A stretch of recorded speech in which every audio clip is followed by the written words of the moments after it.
السلام علیکم ورحمۃ اللہ وبرکاتہ۔ دین اسلام ٹی وی کے تمام معزز ناظرین و سامعین کو خوش آمدید۔ آج کی ہماری ویڈیو ایک ایسے اہم مسئلے کے بارے میں ہے جس کا تعلق ہر مسلمان مرد اور عورت کی روزمرہ زندگی سے ہے، لیکن بہت سے لوگ اس بارے میں مکمل اور صحیح معلومات نہیں رکھتے، اور وہ موضوع ہے زیر ناف بالوں کی صفائی، ان کی شرعی حد، صفائی کا درست وقت، کتنے دن تک انہیں چھوڑا جا سکتا ہے، مرد اور عورت کے لیے صفائی کے کون کون سے طریقے جائز ہیں، بلیڈ، استرا، مشین، کریم یا دوسرے ذرائع استعمال کرنے کا کیا حکم ہے، اور اگر کسی شخص سے صفائی میں دیر ہو جائے تو اسے کیا کرنا چاہیے۔ آج ہم ان تمام باتوں کو بالکل آسان اور عام فہم زبان میں سمجھنے کی کوشش کریں گے تاکہ کسی کو الجھن نہ رہے۔ سب سے پہلے یہ بات سمجھ لیجئے کہ اسلام صرف نماز، روزہ اور عبادت کا نام نہیں، بلکہ اسلام نے ہماری پوری زندگی کے لیے پاکیزگی، صفائی، حیا اور اچھے آداب کی تعلیم دی ہے۔ انسان کا جسم اللہ تعالیٰ کی نعمت ہے، اور اس جسم کو صاف ستھرا رکھنا بھی دین کی خوبصورت تعلیمات میں شامل ہے۔ رسول اللہ صلی اللہ علیہ وسلم نے صفائی اور فطرت کے بہت سے اعمال کی تعلیم دی، جن میں زیر ناف بال صاف کرنا اور بغلوں کے بال دور کرنا بھی شامل ہے۔ اس لیے اس مسئلے کو معمولی نہ سمجھیں، یہ جسمانی صفائی کے ساتھ ساتھ سنت فطرت سے بھی تعلق رکھتا ہے۔ آج ہم خاص طور پر 3 بنیادی سوالات کا جواب دیں گے۔ پہلا سوال یہ کہ مرد اور عورت کے زیر ناف بالوں کی صفائی کی شرعی حد کہاں سے شروع ہوتی ہے اور کہاں تک ہے۔ دوسرا سوال یہ کہ انہیں کتنے دن بعد صاف کرنا چاہیے، اور زیادہ سے زیادہ کتنے دن تک چھوڑنے کی اجازت ہے۔ اور تیسرا سوال یہ کہ مرد اور عورت انہیں کس چیز سے صاف کر سکتے ہیں اور کون سا طریقہ بہتر ہے۔ اس کے ساتھ ہم چند ایسی عام غلط فہمیاں بھی دور کریں گے جو لوگوں میں پائی جاتی ہیں، لیکن شروع میں ایک بات واضح کر دوں کہ یہ مسئلہ بیان کرتے ہوئے بعض جگہ جسم کے ایسے حصوں کا ذکر آنا ضروری ہوگا جن کے نام لینا عام گفتگو میں اچھا نہیں سمجھا جاتا۔ ہمارا مقصد ہرگز بے حیائی پھیلانا نہیں، بلکہ شرعی مسئلہ سمجھانا ہے۔ اس لیے الفاظ باوقار رکھے جائیں گے اور صرف اتنی تفصیل بیان کی جائے گی جتنی مسئلہ سمجھنے کے لیے ضروری ہے۔ سب سے پہلے یہ جانتے ہیں کہ زیر ناف بالوں سے مراد کیا ہے۔ عام طور پر اس سے مراد وہ بال ہیں جو شرمگاہ کے آس پاس اور اس کے قریب کے اس حصے میں پیدا ہوتے ہیں جسے فقہا نے آنا کے لفظ سے تعبیر فرمایا ہے، یعنی صرف ایک چھوٹے سے حصے کے بال مراد نہیں، بلکہ اس علاقے کی صفائی مقصود ہے۔ مرد ہو یا عورت، دونوں کے لیے صفائی کا مقصد یہ ہے کہ شرمگاہ کے آس پاس کے بال اتنے نہ بڑھ جائیں کہ گندگی، پسینہ یا نجاست کے جمع ہونے کا سبب بنے اور صفائی میں دشواری پیدا ہو۔ یہاں ایک اہم بات سمجھنا ضروری ہے کہ قرآن و حدیث میں ایسا کوئی ایک مخصوص نقشہ یا پیمانہ نہیں دیا گیا کہ اتنے انچ آگے اور اتنے انچ پیچھے تک لازماً بال اتارنے ہیں۔ اس لیے ہمیں غیر ضروری طور پر سینٹی میٹر یا انچ کی کوئی فرضی حد مقرر نہیں کرنی چاہیے۔ فقہی کتابوں میں اس علاقے کی مختلف انداز سے وضاحت ملتی ہے، لیکن عام مسلمان کے لیے آسان اصول یہ ہے کہ ناف کے بالکل نیچے سے لے کر شرمگاہ کے آس پاس جہاں زیر ناف بال موجود ہوں اور جہاں صفائی کی ضرورت ہو وہاں صفائی کی جائے۔ البتہ ناف کے بال صاف کرنا بذات خود زیر ناف بال صاف کرنے کا لازمی حصہ نہیں ہے۔ اگر کوئی شخص ناف کے نیچے سے صفائی شروع کرتا ہے تو اس میں کوئی حرج نہیں، بلکہ بہت سے لوگ آسانی کے لیے ناف کے نیچے سے ہی صفائی کر لیتے ہیں۔ اس کے بعد آگے بڑھتے ہوئے شرمگاہ کے ارد گرد کے بال صاف کیے جاتے ہیں۔ مقصد یہ نہیں کہ جسم کے ہر بال کو لازماً ختم کیا جائے، بلکہ مقصد زیر ناف علاقے کی صفائی ہے۔ اسی طرح رانوں کے بالوں کے بارے میں بھی یہ بات سمجھ لیجئے کہ ہر وہ بال جو ران پر ہو اسے زیر ناف بال کہنا درست نہیں۔ اگر ران کے کسی حصے پر عام جسمانی بال ہیں تو ان کا صاف کرنا ضروری نہیں، البتہ جو بال زیر ناف علاقے سے ملحق ہوں اور صفائی میں رکاوٹ یا گندگی کا سبب بنے تو انہیں صاف کرنا اچھی بات ہے۔ یہاں ایک اور اہم بات یہ ہے کہ مرد اور عورت دونوں کے لیے بنیادی حکم ایک ہی ہے، یعنی دونوں کو فطرت کے ان اعمال کا اہتمام کرنا چاہیے۔ اس معاملے میں عورت کے لیے کوئی ایسی الگ شرعی پابندی نہیں کہ وہ صفائی نہ کرے، یا مرد کے لیے کوئی ایسا الگ حکم نہیں کہ وہ صرف ایک مخصوص طریقے سے ہی صفائی کرے۔ اصل مقصد صفائی اور پاکیزگی ہے۔ اب سوال آتا ہے کہ زیر ناف بال کتنے دن بعد صاف کرنے چاہیے؟ رسول اللہ صلی اللہ علیہ وسلم نے فطرت کے اعمال کے بارے میں رہنمائی فرمائی، اور صحیح احادیث میں یہ بات آئی ہے کہ ان اعمال کو 40 راتوں سے زیادہ مؤخر نہ کیا جائے، یعنی لیٹ نہ کیا جائے۔ اس لیے 40 دن کو زیادہ سے زیادہ حد سمجھا جاتا ہے، یعنی کسی مسلمان کو اس صفائی کو اس قدر لیٹ نہیں کرنا چاہیے کہ 40 دن گزر جائیں اور پھر بھی بال صاف نہ کیے جائیں۔ البتہ اس کا یہ مطلب ہرگز نہیں کہ مسلمان صرف 40ویں دن ہی صفائی کرے، بلکہ جب بال بڑھ جائیں اور صفائی کی ضرورت محسوس ہو تو اس سے پہلے ہی صاف کر لینا بہتر ہے۔ بعض لوگ ہر ہفتے صفائی کرتے ہیں، بعض 10 دن بعد، بعض 15 دن بعد، بعض 2 یا 3 ہفتے بعد۔ یہ سب معمول کے مطابق ہو سکتا ہے۔ اصل چیز یہ ہے کہ صفائی برقرار رہے اور 40 دن کی آخری حد سے تجاوز نہ ہو۔ ایک بہت عام غلط فہمی یہ ہے کہ کچھ لوگ سمجھتے ہیں کہ اگر 7 دن کے بعد بال صاف نہ کیے تو گناہ ہو گیا۔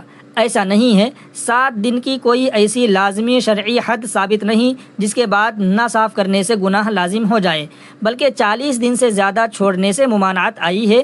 اس لیے ہر شخص اپنے جسم، بالوں کی بڑھوتری اور صفائی کی ضرورت کے مطابق پہلے ہی صفائی کر سکتا ہے، اور یہی زیادہ مناسب بھی ہے۔ اگر کسی کے بال بہت تیزی سے بڑھتے ہیں تو وہ ہفتے میں ایک بار یا 10 دن میں ایک بار صفائی کر سکتا ہے۔ اگر کسی کے بال کم بڑھتے ہیں تو وہ کچھ زیادہ وقفے سے صفائی کر سکتا ہے، لیکن 40 دن کی حد کو نظر انداز نہیں کرنا چاہیے۔ اسی طرح بغلوں کے بالوں کے بارے میں بھی احادیث میں یہی عمومی حد بیان ہوئی کہ انہیں 40 راتوں سے زیادہ نہ چھوڑا جائے۔ اس لیے مسلمان کو اپنی صفائی کا ایک مناسب معمول بنا لینا چاہیے۔ کوئی جمعے کے دن صفائی کرتا ہے تو یہ اچھی بات ہے، کیونکہ جمعے کے دن صفائی ستھرائی کا اہتمام کرنا بھی مسلمانوں کے یہاں ایک معروف معمول ہے۔ لیکن یہ سمجھنا درست نہیں کہ زیر ناف بال صرف جمعے کے دن ہی صاف کیے جا سکتے ہیں۔ اگر جمعے سے پہلے صفائی کی ضرورت پڑ جائے تو اسی وقت کر لینی چاہیے۔ دین ہمیں صفائی کا پابند بناتا ہے، کیلنڈر کا پابند نہیں کہ صرف ایک خاص دن ہی یہ کام کیا جائے۔ اب آتے ہیں ایک اور اہم سوال کی طرف کہ اگر 40 دن گزر گئے تو کیا ہوگا؟ اس بارے میں واضح بات یہ ہے کہ حدیث میں 40 راتوں سے زیادہ چھوڑنے سے منع کیا گیا ہے۔ اس لیے بلا عذر اتنی مدت تک صفائی نہ کرنا درست طریقہ نہیں۔ اگر کسی شخص سے غفلت کی وجہ سے زیادہ وقت گزر گیا تو اسے گھبرانے یا مایوس ہونے کی ضرورت نہیں، بلکہ جیسے ہی یاد آئے اور ممکن ہو صفائی کر لے، اللہ تعالیٰ سے توبہ اور استغفار کرے اور آئندہ کے لیے باقاعدہ معمول بنا لے۔ دین کا مقصد انسان کو مشکل میں ڈالنا نہیں، بلکہ اسے پاکیزگی اور نظم و ضبط سکھانا ہے۔ اگر کسی شخص کو بیماری، زخم، جلدی تکلیف یا کسی طبی وجہ سے بال صاف کرنے میں مشکل ہو تو اس کا حکم الگ ہو سکتا ہے، اور ایسی صورت میں اپنی صحت کو نقصان پہنچانا ضروری نہیں، بلکہ ضرورت کے مطابق احتیاط کی جائے۔ اب ایک بہت اہم سوال کہ مرد زیر ناف بال کس چیز سے صاف کرے؟ شریعت نے ایسا نہیں کہا کہ صرف ایک ہی چیز استعمال کرنا لازم ہے۔ اصل مقصد بالوں کو دور کرنا ہے، اس لیے استرا، بلیڈ، مناسب ٹریمر یا مشین وغیرہ استعمال کی جا سکتی ہے۔ اگر کوئی شخص کسی ایسے طریقے سے بال صاف کرتا ہے جس سے اسے نقصان نہ ہو اور شرعی مقصد پورا ہو جائے تو اس میں کوئی حرج نہیں ہے۔ روایتی طور پر استرا استعمال کرنا اس سنت کے مطابق معروف طریقہ ہے، لیکن آج کے دور میں بہت سے لوگ الیکٹرک ٹریمر یا مشین استعمال کرتے ہیں۔ اگر اس سے صفائی اچھی طرح ہو جائے تو محض مشین استعمال کرنے کی وجہ سے اسے ناجائز قرار نہیں دیا جا سکتا، کیونکہ اصل مقصد صفائی ہے۔ اسی طرح اگر کوئی مناسب ہیئر ریمول کریم استعمال کرنا چاہے تو بھی اصولاً اس کی گنجائش ہے، بشرطے کہ وہ جسم کے لیے نقصان دہ نہ ہو اور اس کا استعمال شرعی حدود اور ستر و حیا کا خیال رکھتے ہوئے کیا جائے۔ اب عورتوں کے بارے میں بات کرتے ہیں۔ عورت بھی زیر ناف بال صاف کرنے کے لیے اپنی سہولت کے مطابق مناسب طریقہ اختیار کر سکتی ہے۔ اگر کریم استعمال کرنا اس کی جلد چمڑے کے لیے مناسب ہے تو استعمال کر سکتی ہے۔ اگر ٹریمر یا اس طرح استعمال کرنا مناسب سمجھتی ہے تو وہ بھی کر سکتی ہے۔ لیکن یہاں ایک بہت اہم بات ہے کہ عورت کی جلد بعض اوقات زیادہ حساس ہوتی ہے، اس لیے کسی بھی کیمیکل کریم یا ہیئر ریمول پروڈکٹ کو استعمال کرنے سے پہلے اس کے استعمال کی ہدایات پڑھنا ضروری ہے۔ اگر کسی چیز سے جلن، الرجی، زخم یا جلد کو نقصان پہنچنے کا خطرہ ہو تو اسے استعمال نہیں کرنا چاہیے، کیونکہ اسلام میں صفائی مطلوب ہے لیکن انسان کو اپنے جسم کو بلا وجہ نقصان پہنچانے کا حکم نہیں۔ اگر کسی عورت کو کسی مخصوص طریقے سے جلدی مسئلہ ہوتا ہے تو وہ دوسرا محفوظ طریقہ اختیار کر سکتی ہے، اسی طرح مرد بھی ایسا ہی کرے۔ یعنی شریعت کا مقصد یہ نہیں کہ انسان صرف ایک ہی طریقے سے صفائی کرے، بلکہ مقصد صفائی اور پاکیزگی ہے۔ اب یہاں ایک اور بات سمجھنے کی ضرورت ہے کہ زیر ناف بال صاف کرنے کے لیے کسی دوسرے شخص سے مدد لینا عام حالات میں مناسب نہیں، کیونکہ یہ جسم کا سطر والا حصہ ہے۔ مرد اپنے سطر کی حفاظت کرے اور عورت بھی اپنے سطر کی حفاظت کرے، حتیٰ کہ میاں بیوی کے علاوہ کسی دوسرے شخص کے سامنے اس طرح کے حصے ظاہر کرنا شرعی حیا کے خلاف ہے۔ اگر کسی بیمار یا معذور شخص کو حقیقی ضرورت کی وجہ سے مدد درکار ہو تو اس کا حکم ضرورت کے مطابق الگ ہو سکتا ہے، لیکن عام صحت مند شخص کو خود ہی صفائی کا انتظام کرنا چاہیے۔ اسی طرح بیوٹی پارلر یا کسی دوسرے شخص سے یہ کام کروانے میں ستر اور حیا کے مسائل پیدا ہو سکتے ہیں، اس لیے ایسے طریقوں سے بچنا بہتر ہے۔ اب ایک سوال یہ بھی ہوتا ہے کہ کیا بال مکمل طور پر جڑ سے ختم کرنا ضروری ہے یا صرف چھوٹے کر دینا کافی ہے؟ یہاں بھی ہمیں مقصد سمجھنا چاہیے۔ زیر ناف بال دور کرنے کے بارے میں سنت میں حلق یعنی موڑنے کا ذکر آیا ہے، اس لیے انہیں صاف کرنا سنت فطرت میں شامل ہے۔ اگر کوئی شخص ٹریمر سے بہت چھوٹا کر دیتا ہے تو صفائی کا مقصد کسی حد تک حاصل ہو سکتا ہے، لیکن فقہی اعتبار سے مختلف اہل علم نے اس بارے میں تفصیلی گفتگو کی ہے، اس لیے کسی مخصوص فقہی مکتب کی پابندی کرنے والا شخص اپنے معتبر عالم سے اپنے مسلک کے مطابق تفصیل معلوم کر سکتا ہے۔ عام طور پر لوگوں کے لیے بنیادی بات یہی ہے کہ زیر ناف صفائی کا اہتمام کریں، اسے بڑھا کر گندگی کا سبب نہ بنائیں اور 40 دن کی حد سے نہ گزاریں۔ اب ذرا اس صفائی کی حکمت بھی سمجھ لیجئے۔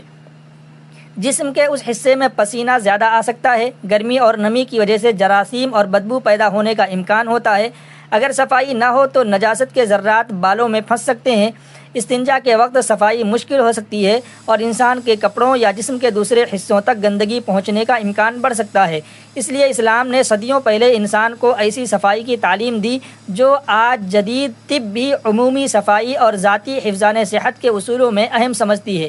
لیکن ہمیں یہ بھی سمجھنا چاہیے کہ شرعی حکم کو صرف طبی فائدے تک محدود نہیں کرنا چاہیے۔ ایک مسلمان کے لیے سب سے بنیادی وجہ یہ ہے کہ یہ رسول اللہ صلی اللہ علیہ وسلم کی تعلیم اور سنت فطرت میں شامل ہے۔ چاہے کسی شخص کو فوری طبی فائدہ محسوس ہو یا نہ ہو، وہ اللہ اور اس کے رسول صلی اللہ علیہ وسلم کی تعلیم پر عمل کرتا ہے اور اسی میں اس کے لیے اجر اور بھلائی ہے۔ اب آئیے مردوں اور عورتوں دونوں کے لیے چند عملی احتیاطیں سمجھتے ہیں۔ اگر بلیڈ استعمال کرتے ہیں تو بہت پرانا یا زنگ آلود بلیڈ استعمال نہ کریں، جلد کو زخمی ہونے سے بچائیں۔ صفائی سے پہلے اور بعد میں مناسب صفائی کا خیال رکھیں۔ اگر ٹریمر استعمال کرتے ہیں تو اسے صاف رکھیں اور دوسروں کے ساتھ مشترک استعمال کرنے سے حتی الامکان بچیں۔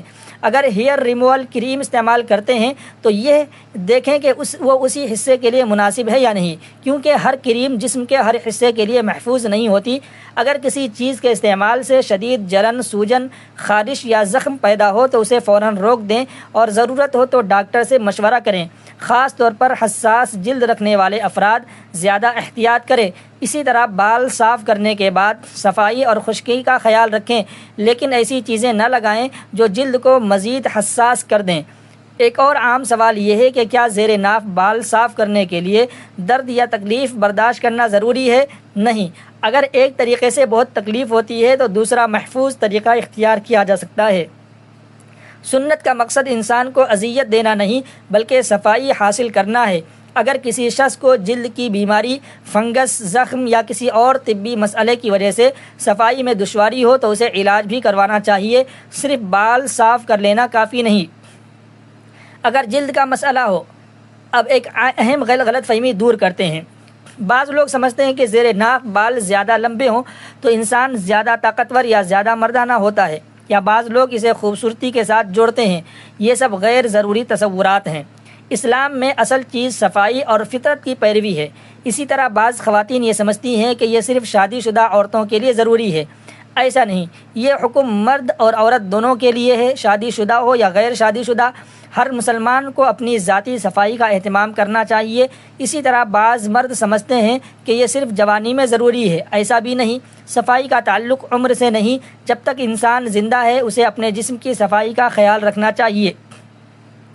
اب ایک اور اہم سوال یہ کہ اگر کسی شخص نے کئی سال سے اس صفائی کا خیال نہیں رکھا تو کیا کرے؟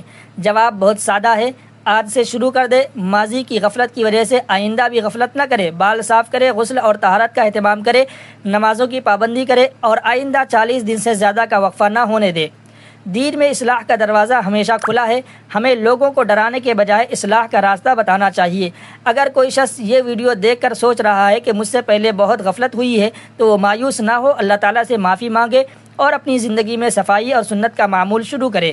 ایک اور بات بہت اہم ہے کہ زیر ناف بال صاف کرنے اور غسل جنابت کے احکام کو آپس میں خلط ملط نہ کرے۔ بال صاف کرنا ایک الگ مسئلہ ہے اور غسل جنابت ایک الگ شرعی حکم ہے۔ اگر کسی شخص پر غسل فرض ہو جائے تو غسل کرنا ضروری ہے، چاہے اس نے حال ہی میں زیر ناف بال صاف کیے ہوں یا نہیں، اور اگر غسل فرض نہیں ہوا تو صرف اس وجہ سے کہ زیر ناف بال صاف کرنے کا وقت آ گیا ہے، غسل جنابت فرض نہیں ہو جاتا، البتہ صفائی اپنی جگہ ضروری ہے۔ اسی طرح وضو اور زیر ناف بالوں کی صفائی بھی دو الگ چیزیں ہیں۔ بال صاف کرنے سے وضو ٹوٹتا نہیں اور وضو ہونے کی حالت میں بال صاف کیے جا سکتے ہیں، اگرچہ ستر اور حیا کا خیال رکھنا چاہیے۔ اسی طرح اگر بال صاف کرتے ہوئے جلد سے خون نکل آئے تو اس کا حکم الگ فقہی مسئلہ ہے اور اس میں مختلف فقہی تفصیلات پائی جاتی ہیں، اس لیے معمولی معاملات کو لے کر پریشان نہ ہو بلکہ اپنے معتبر عالم سے اپنے فقہی مسلک کے مطابق مسئلہ معلوم کر لیں۔ اب ایک اور بات جو خاص طور پر نوجوانوں کے لیے اہم ہے، جسم پر بال آنا اللہ تعالیٰ کی بنائی ہوئی فطری چیز ہے، اس میں شرمندہ ہونے کی ضرورت نہیں۔ مسئلہ بال آنے کا نہیں بلکہ صفائی کا ہے۔ نوجوان لڑکے اور لڑکیاں بلوغت کے بعد جسمانی تبدیلیوں سے گزرتے ہیں اور انہیں چاہیے کہ وہ کسی قابل اعتماد باحیا اور دیندار ذریعے سے ان مسائل کی صحیح معلومات حاصل کریں۔ غلط ویڈیوز، غیر معتبر سوشل میڈیا پوسٹس اور لوگوں کی بنائی ہوئی کہانیوں سے دین نہ سیکھیں، کیونکہ بعض اوقات لوگ شرعی مسئلے کو بڑھا چڑھا کر بیان کرتے ہیں، بعض اوقات ایسی باتیں کہہ دیتے ہیں جن کی کوئی دلیل نہیں ہوتی، اور بعض اوقات جائز چیز کو ناجائز اور ناجائز چیز کو جائز بتا دیتے ہیں۔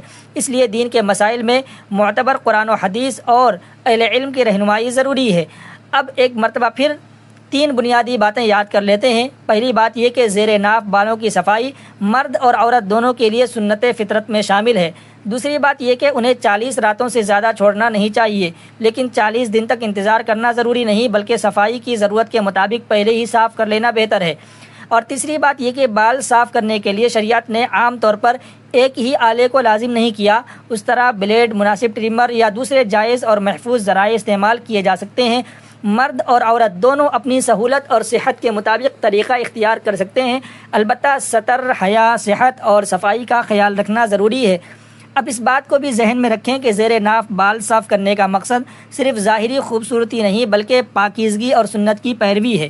جب ایک مسلمان صفائی کرتے وقت یہ نیت کرتا ہے کہ میں رسول اللہ صلی اللہ علیہ وسلم کی تعلیم پر عمل کر رہا ہوں اور اپنے جسم کو پاکیزہ رکھ رہا ہوں، تو ایک عام سا روزمرہ کا کام بھی اجر کا ذریعہ بن سکتا ہے۔ اسی طرح بغلوں کے بال، ناخن، مونچھوں اور دوسرے فطرت کی سنتوں کا بھی خیال رکھنا چاہیے، لیکن ہر چیز کے بارے میں شرعی حکم الگ الگ تفصیل رکھتا ہے، اس لیے ایک حکم کو دوسرے پر قیاس کر کے غلط نتیجہ نہیں نکالنا چاہیے، ہمیں دین کو سمجھ کر عمل کرنا چاہیے۔